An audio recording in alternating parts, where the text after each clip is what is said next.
کہ میں وہ عمل کروں اور اپنے دل سے وہ سارا کچھ نکال دوں جو میرے ساتھ دوسروں نے کیا یا میری اولاد کے ساتھ دوسروں نے کیا. میں نے ان کو معاف بھی کر دیا اور ہمیشہ اب اپنی 50 ایئرس میں نے ہمیشہ درگزر کیا. لیکن اب میرا دل نہیں چاہتا کہ میں وہ کہتے ہیں اچھا چلیں ہمیں معاف کر دیں. یہ ہر دفعہ ہوتا ہے کہ 3-4 سال کے بعد پھر وہ پلٹ کے آ جاتا ہے, پھر 3-4 سال کے بعد پلٹ کے آ جاتا ہے.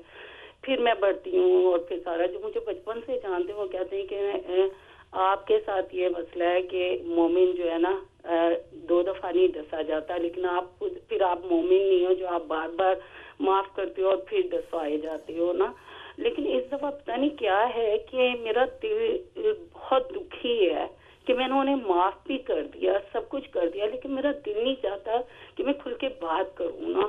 اس میں ہماری یعنی سیلف ریسپیکٹ بھی بے تحاشا مجروح ہوئی, چاہے وہ میری اولاد کی تھی کہ چلو میرے ساتھ جو بہن بھائی کرتے ہیں وہ کرتے ہیں, لیکن اولاد اور ان کے سسرال میں جا کے بھی تو لیکن میرا دل نہیں چاہتا. آپ مجھے ایسا کوئی عمل بتائیں گے کہ میں نماز الحمدللہ اللہ سبحانہ تعالیٰ کے بھی قریب ہونے کی کوشش کرتی ہوں, لیکن میرے دل سے وہ چیز نہیں نکلتی. میں نے معاف بھی کر دیا لیکن میرا دل بہت دکھی ہے. ٹھیک ہے چلا, اس کے لیے مجھے بتائیں کہ میں کیا عمل کروں, لیکن میرا دل نہیں چاہتا کہ میں ان سے اس طرح کھل کے بات کروں. میرا دل جب بھی میں ان سے بات کرتی ہوں تو دکھی ہوتا ہے. ٹھیک ہے, آپ سنتے رہیں, دیکھتے رہیں اور کوشش کروں گا کہ اس کے اوپر بات چیت کریں. چلیں ٹھیک ہے, جزاک اللہ خیر. اوکے, اللہ حافظ. السلام علیکم. اگلی کال کی طرف جاتے ہیں جی. السلام علیکم ورحمۃ اللہ وبرکاتہ. وعلیکم السلام ورحمۃ اللہ وبرکاتہ. کیسے منٹو صاحب؟ الحمدللہ, اللہ کا شکر ہے جی. مجھے یہ صدقے کے بارے میں آپ سے سوال پوچھنا ہے. اچھا, کس کے بارے میں؟ صدقہ. اچھا ٹھیک ہے. وہ میں نے سنا کہ یہ ایک صدقہ جو ہوتا ہے وہ واجب ہوتا ہے, جو ہم مانتے ہیں وہ کہ بھئی یہ کام میرا ہو جائے, یہ ہو جائے, اور دوسرا جو ہوتا ہے نفل صدقہ. ٹھیک ہے. اور تو وہ نفل صدقہ جو ہے وہ ہم کون سی کیٹیگری میں آتے ہیں؟ وہ للہ کی کیٹیگری میں آتے ہیں یا پھر وہ کون سی کیٹیگری میں آتے ہیں؟ کسی کو ہم کوئی کمرہ بمڑا بنانا ہے یا کسی کو کوئی للہ کی کیٹیگری میں آتے ہیں یا کون سی کیٹیگری میں وہ آتے ہیں؟ ٹھیک ہے انشاءاللہ. اچھا سوال کیا اور اس کی تفصیل ضرور عرض کروں گا. آپ سنتے رہیے, دیکھتے رہیے انشاءاللہ. جزاک. Most welcome. اگلی کال کی طرف جاتے ہیں جی. السلام علیکم ورحمۃ اللہ وبرکاتہ. جی وعلیکم السلام ورحمۃ اللہ وبرکاتہ. آپ کیسے ہیں؟ ٹھیک ہیں الحمدللہ, اللہ کا شکر. جی ماشاءاللہ, آپ کا پروگرام بہت اچھا ہے, کافی انفارمیشن ملتی ہے. میرے کچھ سوالات ہیں. جیسے ہم جو صبح شام کے اذکار ہوتے ہیں جی, تو ان کو پڑھنے کے لیے ہمارا وضو میں ہونا ضروری ہے, یا جیسے بیڈ ٹائم ہم جب جاتے ہیں تو جو سونے کی دعائیں وہ پڑھتے ہیں تو اس کے لیے بھی وضو ہونا ضروری ہے؟ اور اگر وضو کیا ہوا ہو اور ہوا خارج ہو جائے تو اس کے بعد ان سب چیزوں کے لیے وضو کرنا چاہیے؟ اوکے. اور میرا چھوٹا بچہ آن لائن قرآن پڑھتا ہے, تو ویسے وضو کر کے میں اسے بٹھاتی ہوں قرآن پڑھنے کے لیے, کہ بیچ میں سے ٹوائلٹ جانا پڑ جائے تو بچے تنگ ہوتے ہیں دوبارہ وضو کرتے ہوئے. تو اس میں مجھے کیا کرنا چاہیے کہ دوبارہ ان سے وضو کرواؤں یا وہ ویسے بھی پڑھ سکتے ہیں؟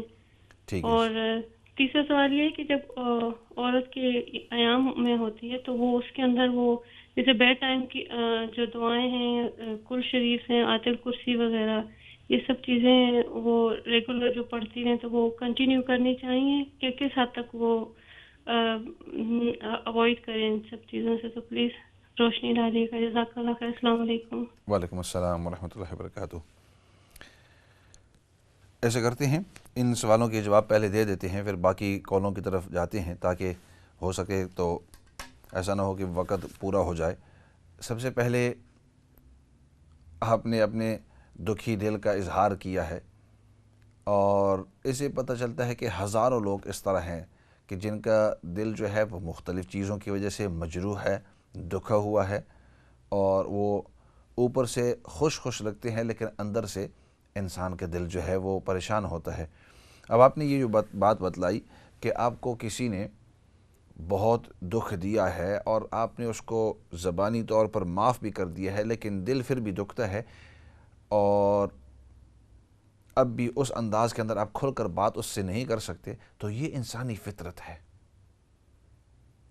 آپ اپنی طرف سے جتنی بھی ہو سکے کوشش کرتے رہیں، اور انشاءاللہ تھوڑی سی اور آگے بات بتلاؤں گا کہ کن کن انداز کے اندر آپ کوشش کر سکتے ہیں۔ اپنی طرف سے یہ اچھا کیا آپ نے کہ اس کو معاف کر دیا، کیونکہ سب سے پہلا قدم جو ہوتا ہے وہ معافی کا ہوتا ہے۔ آپ نے اس کو معاف کر دیا، یہ سب سے پہلا قدم، سب سے پہلی سیڑھی یہی ہوتی ہے۔ اور اس کے بعد پھر آہستہ آہستہ اللہ رب العزت آپ لوگوں کو کلوز کرتے رہیں گے۔ نبی کریم صلی اللہ علیہ وسلم کے زمانے میں، اب دلیل دے رہا ہوں، آپ صلی اللہ علیہ وسلم کے زمانے میں آپ کے جو چچا تھے حضرت حمزہ رضی اللہ تعالیٰ عنہ، وہ آپ کے چچا بھی تھے اور آپ کے ساتھ دوستی بھی تھی، کیونکہ تقریباً ہم عمر تھے، تھوڑا سا فرق تھا ان کی عمر کے اندر۔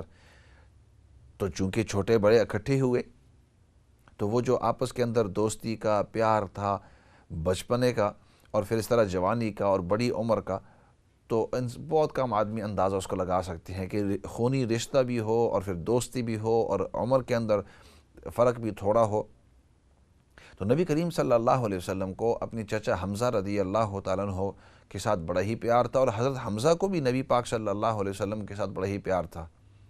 اب جب جنگ احد، اس کے اندر سیدنا حمزہ رضی اللہ تعالیٰ عنہ شہید ہوئے، اور بڑے ظالمانہ طریقے سے شہید ہوئے کہ ان کو شہادت کے بعد ان کے اعضاء کاٹ کر نکال دیے گئے، میوٹیلیشن ہوئی ان کے جسم کے ساتھ، کیونکہ جس نے ان کو قتل کرنے کا کہا تھا، اس نے کہا کہ ان کے سینے کو چاک کر کے ان کا دل نکالنا تاکہ میں اس کے دل کو ذرا اپنے دانتوں کے درمیان چبو لوں، اتنا غصہ تھا ان کو۔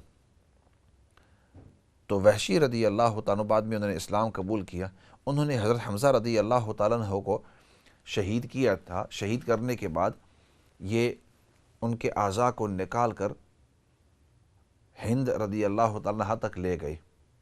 اب یہ ہوا کہ نبی کریم صلی اللہ علیہ وسلم نے جب دیکھا اپنے چاچا کو اس حالت کے اندر کہ ایک تو شہید ہو گئے، اور شہید ہونے کے بعد پھر ان کے ساتھ یہ بے احترامی ہوئی کہ ان کا سینہ چاک ہوا، اور سینہ چاک کرنے کے بعد ان کے اعضاء اندر سے نکال دیے گئے، تو نبی کریم صلی اللہ علیہ وسلم کو بہت دکھ ہوا، اور آپ جو ہیں بہت خفا ہوئے، اور پورے زندگی یہ دکھ اپنے ساتھ رہا۔ اب اس طرح ہوا کہ جس شخص نے اس طرح کیا تھا، اللہ رب العزت نے ان کو ہدایت نصیب کی اور وہ مسلمان ہو گئے، اور ان کا نام تھا سیدنا وحشی رضی اللہ تعالیٰ عنہ۔ جب وہ نبی کریم صلی اللہ علیہ وسلم کے پاس تشریف لائے اور آپ صلی اللہ علیہ وسلم کی یہاں شہادت کا کلمہ پڑھا اور مسلمان ہوئے، تو آپ صلی اللہ علیہ وسلم کے پاس بیٹھا کرتے تھے، تو نبی کریم صلی اللہ علیہ وسلم نے ان کو پھر یہ بات بتلائی کہ وحشی، اللہ رب العزت نے آپ کے گناہوں کو معاف کر دیا ہے اسلام کی وجہ سے۔ جو کچھ آپ نے کیا اللہ رب العزت نے اس سب کو معاف کر دیا ہے آپ کے مسلمان ہونے کی وجہ سے، اسلام کے قبول کرنے کی وجہ سے۔ لیکن جب مجلس کے اندر تم میرے سامنے بیٹھتے ہو تو مجھے میرے چچا حمزہ یاد آتے ہیں، اور اس کی وجہ سے پھر مجھے وہ تکلیف ہوتی ہے۔ تو ایک کام کرنا، اور وہ یہ ہے کہ جب بھی آپ میری مجلس کے اندر بیٹھیں تو سامنے نہ بیٹھا کریں، بلکہ ذرا سائیڈ کے اندر آپ بیٹھا کریں، اس سائیڈ کے اندر بیٹھیں یا اس سائیڈ کے اندر بیٹھیں، تو اس سے پھر یہ ہوگا کہ ڈائریکٹ نظر نہیں پڑے گی اور مجھے میرے چچا حمزہ یاد نہیں آئیں گے۔ حضرت وحشی رضی اللہ تعالیٰ عنہ نے یہ نصیحت قبول کر کے پھر ہمیشہ سائیڈ کے اندر بیٹھا کرتے تھے۔ تو عرض کرنے کا مقصد اس واقعے سے کہ نبی کریم صلی اللہ علیہ وسلم کے ساتھ بھی اس طرح دکھ کا واقعہ ہوا، آپ صلی اللہ علیہ وسلم نے معاف بھی کر دیا، لیکن اس کے باوجود جو دل کے اندر دکھ ہوتا ہے تو بعض اوقات وہ دکھ باقی رہ جاتا ہے۔ اور اللہ رب العزت نے یہ مثالیں اسی لیے رکھی اپنی نبی پاک صلی اللہ علیہ وسلم کے ساتھ، کیونکہ بعد میں آنے والے جو لوگ ہیں امت کے اندر، ان کو پتہ چلے کہ اس کے اندر میں نرالا نہیں ہوں، بلکہ جو وقت کے نبی ہیں صلی اللہ علیہ وسلم، نبی اعظم ہیں صلی اللہ علیہ وسلم، ان کے ساتھ بھی اس قسم کا واقعہ پیش آیا ہے۔ اب کس انداز کے اندر؟ اب یہ ہے کہ کیا آپ کریں، اس کا یہ ہے کہ جب بھی آپ کے دل کے اندر وہ دکھ آئے تو یہ اسی وقت سوچ لیں کہ یہ شیطان مجھے دکھ دے رہا ہے، اور چوتھا کلمہ جو ہے لا الہ الا اللہ وحدہ لا شریک لہ لہ الملک و لہ الحمد یحیی و یمیت وہو علی کل شیء قدیر، اس طرح دم کر کے اپنے دل کے اوپر ایک مرتبہ، پھر اس طرح 2 مرتبہ، اور پھر تیسری مرتبہ 3 مرتبہ آپ دم کریں گے تو اللہ رب العزت آپ کے اس دکھ کو ہلکا کر دیں گے، آپ کو سکون ہوگا، اور انشاءاللہ آہستہ آہستہ غم جو ہے وہ ہلکا ہوتا رہے گا۔ ایک تو یہ کام کرتے رہو۔ دوسرا کام یہ کرو کہ جب بھی یہ دکھ آئے تو فوراً اس بات کی طرف توجہ دو اور ذہن کے اندر لے آؤ یہ اللہ کی مرضی تھی، اللہ کی تقدیر تھی، اللہ نے چاہا اس لیے اس طرح ہوا، اور اس میں میرے لیے بہتری ہے۔ یہ آپ اپنی زبان سے یہ بات اپنے دل کو کہو کہ یہ اللہ کی مرضی تھی، اللہ کی تقدیر اسی طرح تھی، کیونکہ یہ تو ہمارا عقیدہ ہے کہ جو کچھ بھی ہوتا ہے وہ اللہ کی مرضی سے ہوتا ہے۔ اللہ کی مرضی کے بغیر کائنات کے اندر، صرف دنیا نہیں بلکہ کائنات کے اندر کوئی چیز ایک بال بھی نہیں ہل سکتا، بال بھی ہلتا ہے تو اللہ کی اجازت سے۔ تو آپ یہ تسلی دیں کہ یہ جو کام ہوا ہے یہ اللہ کی مرضی سے ہوا ہے، تقدیر میں اس طرح ہوا ہے، اور اس میں میرے لیے بہتری ہے۔ مجھے شاید سمجھ میں آئے نہ آئے، اس میں میرے لیے بہتری ہے، اس میں میرے لیے بہتری ہے، اس میں میرے لیے بہتری ہے۔ جب آپ اس طرح کہیں گے تو انسان کو تسلی آ جائے گی، اور یہ اس لیے کہ اللہ رب العزت مومن کے ساتھ جو بھی واقعہ پیش آتا ہے اس کے اندر اس کی بہتری ہوتی ہے۔ بعض اوقات وہ سمجھتا ہے، بعض اوقات وہ سمجھتا نہیں ہے۔ اللہ رب العزت کا ارشاد ہے قرآن کریم کے اندر، عَسَىٰ أَن تَكْرَهُوا شَيْئًا وَهُوَ خَيْرٌ لَكُمْ وَعَسَىٰ أَن تُحِبُّوا شَيْئًا وَهُوَ شَرٌّ لَكُمْ۔ بعض اوقات تم کسی چیز کو چاہتے ہو کہ کاش یہ ہو جائے، لیکن اس میں تمہارے لیے خیر نہیں ہے بلکہ برائی ہے، تمہارے لیے شر ہے۔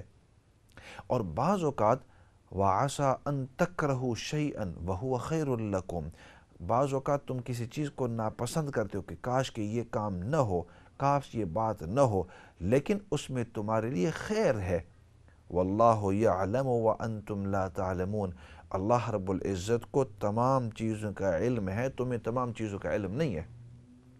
تو اس لیے دوسرا کام آپ ہمیشہ یہ کیا کرو کہ جب بھی وہ یاد آئے فوراً یہ کہہ دو کہ اس میں، زبانی کہہ دو کہ اس میں اللہ کی مرضی تھی، اللہ رب العزت نے مقدر اس طرح کیا تھا، تقدیر تھی، مرضی بھی تقدیر تھی، اور اس میں میرے لیے بہتری ہے، ہو سکتا ہے مجھے اب تک سمجھ نہیں آئی۔ تو یہ 2 کام آپ کرتے رہیں گے تو اس سے انشاءاللہ آپ کا دکھ جو ہے وہ آہستہ آہستہ ہلکا ہوتا رہے گا، اور کوشش کریں کہ اس شخص کے ساتھ آپ اچھائی کے ساتھ، خوش اخلاقی کے ساتھ پیش آئیں، اگرچہ آپ کا دل اس وقت نہ چاہے، اور اگرچہ آپ کی سیلف رسپیکٹ اس وقت چلی گئی ہو، لیکن یوں سمجھے کہ میری اس کو معاف کرنے سے اللہ رب العزت میری عزت کو اور طریقوں سے اور زیادہ بڑھاتے رہیں گے۔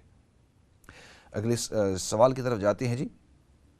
سوال یہ ہوا تھا کہ صدقہ جو ہے یہ 2 قسم کا، ایک صدقہ نافلہ اور ایک صدقہ واجبہ۔ صدقہ واجبہ اس طریقے سے سمجھ لو جس کو ہم منت کہتے ہیں یا نظر کہتے ہیں۔ ایک شخص کہے کہ اگر میں گاڑی کا ٹیسٹ جو ہے وہ پاس کر دیا تو میں مثال کے طور پر 20 پاؤنڈ دوں گا مسجد کے اندر، یا فقیر مسکین کو کپڑے دے دوں گا۔ اگر آپ پاس ہو گئے تو اب اس صدقہ کرنا واجب ہے، جو آپ نے منت مانی تھی، جو نظر مانی تھی، اس کو پورا کرنا واجب ہے۔ تو یہ بھی صدقہ ہے لیکن اس کو پورا کرنا واجب ہے۔ اور دوسرا جس کو ہم زکوٰۃ کہتے ہیں، زکوٰۃ تو فرض ہے، تو ایک فرض ایک واجب۔ اس کے علاوہ، ان دونوں کے علاوہ باقی جتنے بھی آپ اپنی طرف سے صدقہ کرتے ہیں تو وہ صدقہ نافلہ، نفل صدقے ہوتے ہیں، اور اس کے مختلف نام ہیں۔ اگر آپ اس کو کہیں للہ تب بھی وہی چیز ہے، آپ اس کو صدقہ نافلہ کہیں تب بھی وہی چیز ہے، آپ اس کو خیرات کہیں تب بھی وہی چیز ہے، چیریٹی ڈونیشنز کہیں تب بھی وہی چیز ہے۔ تو یہ سب مختلف نام ہیں، لیکن وہ تب للہ، فی اللہ، فی سبیل اللہ وہ نافلہ ہے۔ اور باقی آپ نے سوال کیا کہ اذکار کے لیے آیا وضو ضروری ہے یا نہیں، تو اس کا جواب یہ ہے کہ جو آپ ذکر کرتے ہیں ان کے لیے وضو ضروری نہیں ہے۔ وضو قرآن کریم کے چھونے کے لیے ضروری ہے، ہاں قرآن کریم کے پڑھنے کے لیے بہتر ہے۔ اور آپ نے پوچھا کہ آن لائن آپ کا بیٹا جو ہے وہ قرآن کریم پڑھتا ہے، تو اس وقت میں یہی عرض کروں گا کہ قرآن کریم پڑھنے کے لیے احترام کا تقاضا یہ ہے کہ آپ وضو کریں، لیکن اگر اس نے وضو نہیں کیا اور جو اسکرین ہے اس کو اس نے ٹچ نہیں کیا تو بغیر وضو کے وہ پڑھ سکتے ہیں، لیکن پھر بھی وضو آپ اس سے کروائیں، کیونکہ ظاہری بات ہے کہ جو آئی پیڈ ہوگی یا جو لیپ ٹاپ ہوگا یا اس کو ہاتھ تو لگائیں گے، اور چونکہ اس کے اوپر قرآن کریم کے الفاظ ہیں، عربی کے الفاظ ہیں، تو وہ قرآن کریم کے حکم کے اندر ہے۔ اور پھر تیسرا سوال آپ نے جو کیا کہ ایام کے اندر، ماہواری کے اندر آیا ہم دعائیں وغیرہ پڑھ سکتے ہیں یا نہیں، خاصتاً جو سونے کی، اٹھنے کی، بیٹھنے کی دعائیں ہیں، تو اس کا جواب میں نے کل بھی عرض کیا تھا کہ جو دعائیں ہیں وہ آپ اپنے ایام کے اندر بھی پڑھ سکتے ہیں، بغیر وضو کے بھی پڑھ سکتے ہیں، غسل کی حاجت ہو تب بھی آپ ان دعاؤں کو پڑھ سکتے ہیں، اگرچہ وہ دعائیں قرآن کریم کے حصہ ہوں، کیونکہ جب آپ اس کو دعا کی نیت سے پڑھتے ہیں تو اس کے لیے یعنی غسل کرنا ضروری نہیں ہے۔ ماہواری کے اندر، خاص ایام کے اندر بھی پڑھ سکتے ہیں، ہاں اگر قرآن کریم ہو تو قرآن کریم کی نیت سے آپ اس کو نہیں پڑھ سکتے، یہ تھوڑا سا درمیان میں فرق ہے۔ ایسے کرتے ہیں، اسی کے ساتھ آج کے پروگرام کو ختم کرتے ہیں اور دعا کرتے ہیں کہ اللہ رب العزت ہم سب کو دین پر استقامت نصیب فرماوے، اور اللہ رب العزت ہم سب کو دین پر ہمارے موت تک لگے رہے۔